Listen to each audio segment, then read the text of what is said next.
शिवसेनेचं नाव आणि धनुष्यबाणाची निशाणी नक्की कोणाची? आणि समजा ती उद्धव ठाकरेंना नाही मिळाली तर ती एकनाथ शिंदेनं तरी सुप्रीम कोर्टात उद्धव ठाकरेंच्या वतीनं ज्येष्ठ वकील कपिल सिबल यांनी आपला युक्तिवाद पूर्ण केला आहे. गेल्या काही दिवसापासून त्यांनी कायद्याचे अनेक पेच कोर्टासमोर मांडले. आज तर त्यांनी एक भलताच मुद्दा लावून धरला आहे.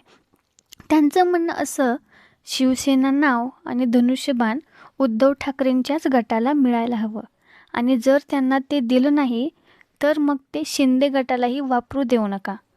आता बघा, सध्या धनुष्यबाण शिंदे गटाकडे आहे, तर ठाकरे गट गेल्या काही निवडणुकांमध्ये मशाल चिन्हावर लढला आहे.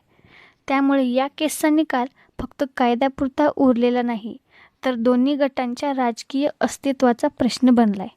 पण आता सगळ्याचं लक्ष एकाच गोष्टीकडे लागलं आहे. आपलं सुप्रीम कोर्ट या सगळ्या प्रकरणाकडे कायदेशीर नजरेनं कसं बघतं. कपिल सिबल यांनी आपल्या बोलण्यात पक्षांतर बंदी कायदा आणि 10वी अनुसूची यावर चांगलाच जोर दिला. त्यांचा सोपा हिशोब होता, पक्षांतर बंदी कायद्याचा मूळ उद्देशच गद्दारी किंवा पक्षांतराला आळा घालणे हा आहे. याच ओघात त्यांनी आमदारांचा गट आणि मूळ राजकीय पक्ष यातील फरक कोर्टाला समजावून सांगितला.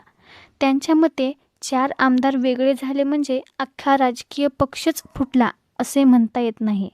त्यानंतर त्यांनी 2018च्या शिवसेनेच्या घटनेचा मुद्दा उकरून काढला.